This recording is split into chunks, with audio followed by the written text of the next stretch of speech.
Lovely, jubbly, just tricked you there. God, look at 7.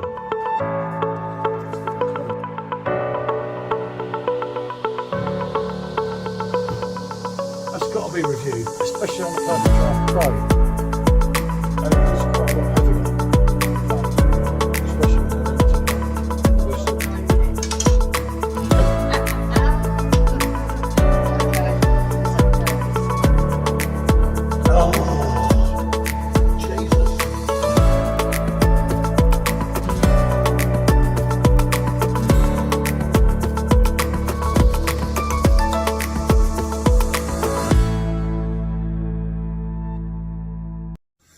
Good afternoon, people. Hey, don't tell me, I know you've missed me. I know. What can I say? A few days off the bit, actually. Yeah. Days off the beer. Obviously, the Kellerbier coming on the PerfectDraft, as you would have seen on the thing, it's not quite what the thumbnail said. So I kind of tricked you. But you're here now, so you might as well watch. You know, let me entertain you, but I'm not drunk yet, so that comes later on Simo's live. Right. Okay, so I don't. Just before she gives me a lecture, gives you a lecture because I won't listen.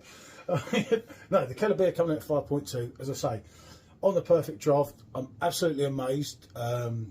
We campaigned maybe for about a year and done certain people's head in. Although I'm somewhat disappointed with recent events, should we say? That would be the best way to sum that up, wouldn't it? So yeah, that's one that can wait in a way. At the moment, we're going to do these two because I think it goes towards a Pilsner, but I'm reading that it goes towards a Hales, you see. Hales, next PerfectDraft keg maybe, eh? And along with my lecture that's coming next, I'll explain to you why we are actually doing this particular one. So, we're going to go into it. Let's just have a little look about at what a Kellerbier actually is. Okay. Informative channel, you see, because we care. It's a version of a German lager originating in Franconia, Bavaria, and dates back to the very beginnings of lagering in the latter half of the Middle Ages. Lacking any type of refrigeration technology, brewers would brew their beer during the cooler months of the year, then lager them in caves. Wow. These caves acted like natural cellars, allowing the beer to remain at a stable, cool temperature for the length of their slow maturation time. So, here we go. Kellerbier translates to cellar beer, which I think we're all beginning to learn now. The obvious reference to the cooler temperatures the beer is brewed and conditioned under. But the brewers also used a particular set of conditioning techniques that set it apart from other lager styles.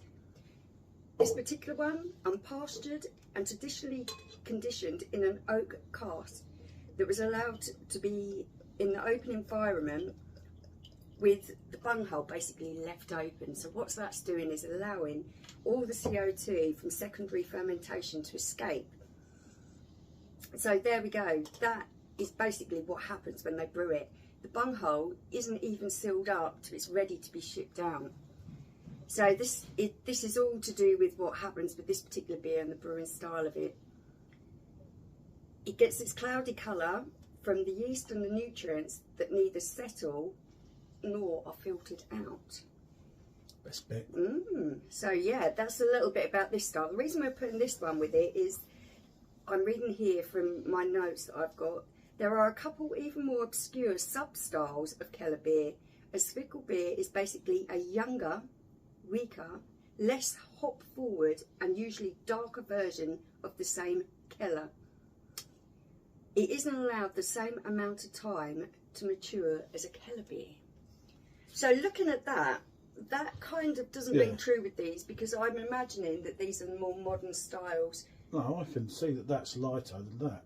Yeah, but that should be slightly darker, according to this. I thought it was lighter. I might have read it wrong. Did you leave me out the way? No, I'll just crop you out. Okay. I'm good at that. I don't need you out the way. So I said I'll just crop you out, it's easy. So there we go. It's something that I've looked into quite a bit, because as soon as I came, yeah, well it shouldn't be. It should be darker under the traditional brewing standards. You can just see the glass. I thought you could always see it quite. And I pulled that out literally 15 minutes before from the fridge, didn't I? For the idea that you don't want to do that lower. You want to go not too high, but 4 or 5. What you would usually drink an unfiltered lager at? 4 or 5, yeah. So then again, in the height of summer, you can drop. You can lower it down. So that's why. So let me take another picture now. This was a particular style that for ages no one really knew anything about, but now it's really coming to the forefront and people are really starting to look into it the way that I did when I first discovered it. For me, this is right up there, I'd say. Yeah. If not my favourite, one of my very, very favourites. Just leave it alone then. My goodness. Oh, I had my CT scan this morning. I almost didn't. I almost went and drove to get a keg, but someone frightened me when I was there. Scared me and got a bit. He had to have his scan today. Anyway, getting back to the beer, I've always loved this particular style. Yeah, and one thing, although we've only got the bottle, thinking back, we've both tried it in Munich, you more so than me, we don't remember a lot in it, do we? Not mean to say, on keg coming through here, we haven't obviously done the keg and the bottle together. Yeah. We've still got another bottle for when the keg comes. Hopefully by some miracle I'll get the keg tomorrow, but if not, as a lot of you know, we're away for the week. Well, a lot of you we're meeting up with that'll be watching this at PD Con, at Liverpool, where else are we going? Oh, I don't know. All over the place. Yeah, and even Lancaster for one day through a little quaint hotel named the Stalk. Indeed. So, right. Let's have a little smell. So the thing with the idea of doing this video wasn't just to trick you for the thumbnail. That's just a bit of fun. Just to give a basic insight onto this beer and what to expect but does it from it. go more towards the Hells, the Pilsner, or the Zuckerbeer? Because I'm answering questions all day. People asking me on social media, like Facebook, YouTube. And I've been saying Pilsner, but then after reading the other thing, I'm thinking, oh, did it? Because you kind of can't remember. Although we've drank quite a bit of this over the course of time, haven't we? I know exactly how I describe it, and it doesn't fall evenly into either one of those two categories. Yeah, more towards this. But then a lot of people won't know what this is. So I just brought that into the mix to make it more interesting. Plus, we'll be drinking that as quick as we can to get as much as we can. So clever. Anyway, 5.2% ABV. Oh, this is the other thing that I wanted to get and in. 5.2 again. So they're dead level.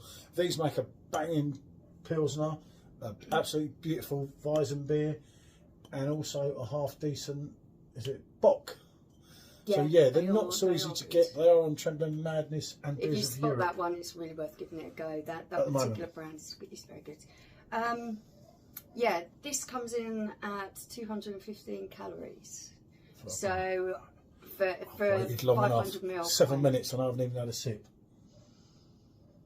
Just smell that. Doesn't it smell wonderful? You do get the yeastiness towards a wheat beer, which we said before. There is a yeastiness there. I am picking up on a sweet maltiness. Yeah. It almost has a caramel kind of smell to it.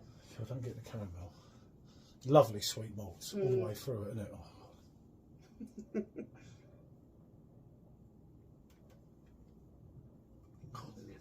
The smoothness of that is absolutely to die for. I'd be absolutely amazed if anyone don't like that keg. I'll be absolutely stunned. Any lager drinker. Another thing I was asked for about Stella Unfiltered. There is a video, as I've shared on my YouTube today, where we did this against Stella Unfiltered. And Stella Unfiltered, I'm not being funny, it's not even at the races, is it? Not compared and that to was the this, bottle. As I say, we haven't had the keg. From what I've heard from Dan, we've had the keg of Stella it's number one keg, but you know, it's got a lot of number ones, hasn't he? Okay, so I'm going to start on first of all the carbonation, as I explained earlier. Because of the brewing process, it is very mildly carbonated for that particular reason. But that gives it this wonderful smoothness, this wonderful velvety feel in your mouth.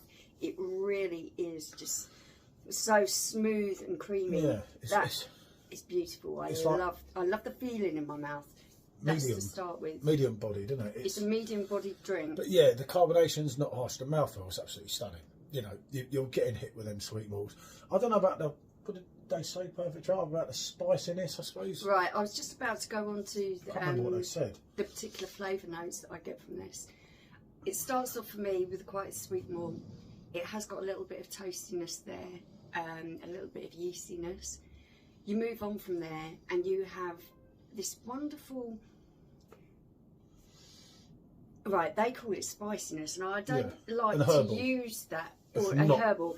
I don't like to use those words because they're very off-putting for people, because people imagine chili spice and herbal, as in, there is nothing like that in there. It does have a nice refreshing, there is a slight pepperiness there.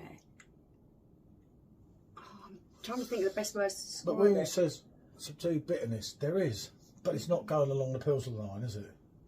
It's not sweet, only as you're going through. It's not sweet at the end like a Helles is it? So the Helles is out of the equation here. I would say if you mixed a Pils and a Helles together, you're almost coming near to the kind of taste range that this beer offers, almost. And this is bordering on that, but with that, it's not so sweet. It hasn't got the same sweetness of the malts running through, but that is bloody lovely. What I love about this is I've never had this before, you know. I love the finish on this, because you do get a slight bitterness to it. It's enough to balance out the sweet flavours at the beginning. And then it's not like a Pilsner bite though. I was saying it's quite dry on the finish. Yeah, it's not as deep as a Pilsner. It's not as deep as a Pilsner, but for me, and this is my honest opinion, it still goes towards a Pilsner rather than a Helles. But if you're talking of one of them, and you know these, and you like these, it's well going towards that. They're quite similar. That's much more yeasty. It's quite similar to that. I thought it's just not as sweet. This has got a. Oh no, I don't know. The aftertaste on that is. I thought it was alright. What I like about this particular Kellerbier for me is the wonderful balance in there. You've got that nice, soft, sweet malt to begin with. That is really nicely balanced out by slight pepperiness in the middle. That is finished off with those bitter notes that you get that are really subtle, but enough that just to give it a lovely balance all the way through.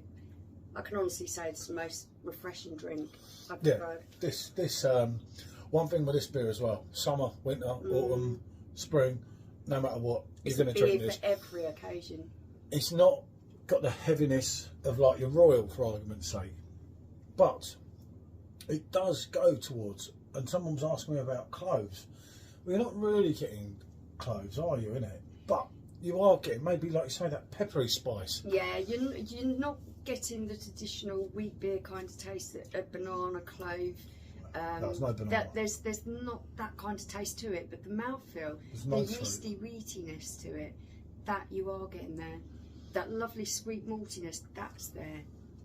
Yeah, it's absolutely spot on. I mean, Michelle's, we've reviewed this a couple of times before, and I've always said 10, I've always said 9.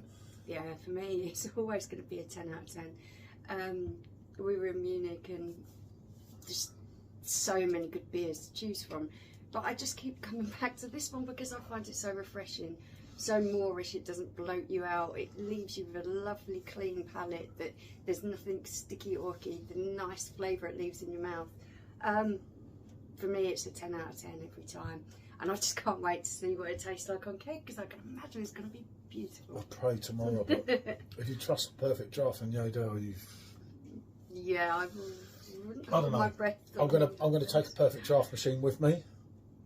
Just calm down, don't. Because I said I wouldn't, but lucky you got the van. Just in case, it's going to be Every strapped telling in. me to leave my suitcase behind so that we could take. I would, you know, if I thought I'd get away with it, I would, yeah. But this is a winner. I just. It's just absolutely fine. It's a great moment, you know.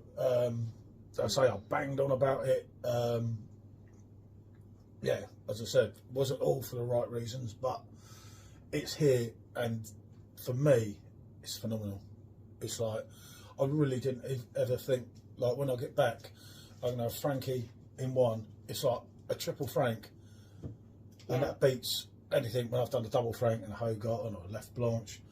To have a triple Frankie, obviously, as you all know, this bar was named after this brand of beer, so that was long before anything with Perfect Draft, as we all know. For us, it's phenomenal. I didn't think it would ever happen at times. I must admit. Yeah, after pushing for it for so long, it's been like, oh wow, it's actually happened. I didn't think that was going to happen. I was stunned. Do you know when you keep badgering people and you're kind of getting somewhere, but you're not? And I'm thinking, I've been down this road before with the Royal and everything. But this, right, no one's done a Kellerbier on any machine. This is showing that, like, you know, Perfect Draft have some balls. I would liken it to unfiltered beers because it is unpasteurised. You've got that real haziness. You're going to get some sediment in there. But what I will say about this is it has that touch of excellence about it that comes from preparing beers. Yeah, and it puts Stella Unfiltered to bed. Just, it's not even close, is it? It's along that style, but it is just way better in quality. Yeah, absolute crack of glass we've gone through. I don't know what I'm going to say on the actual review now. No, it'll still be good because it'd just be wonderful to taste it. The 10 out of 10 bottle be beaten? Yeah.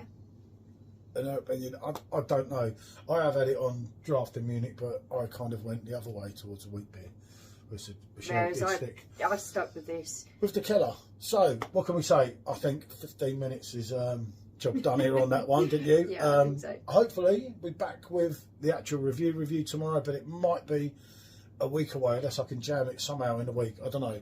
If there's a way to do it, I will do it. But we will try. I don't know. It may well be, Christ, next Sunday. That means I'd have to get one of them to chill the keg. Oh my God!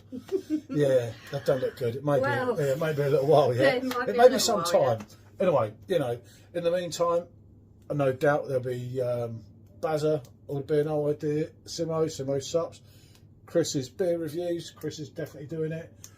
I don't know with Baldy. He doesn't hurry him, does he? It's just gonna. I really, really want to. Have I missed anyone out? Listen to other people's opinions because I just got a feeling everyone's going to look this as much as I do. Yeah, the good thing is we know what it's like, so we can watch the videos. Normally, sometimes I wouldn't watch them because that Bazza plays in my head if I watch too much of his stuff. It convinces me things that are not right. So, what can I say? Thanks for watching. If you got this far, well, I don't know. Well done. You're a trooper. Not many of you will. Right, bonjour.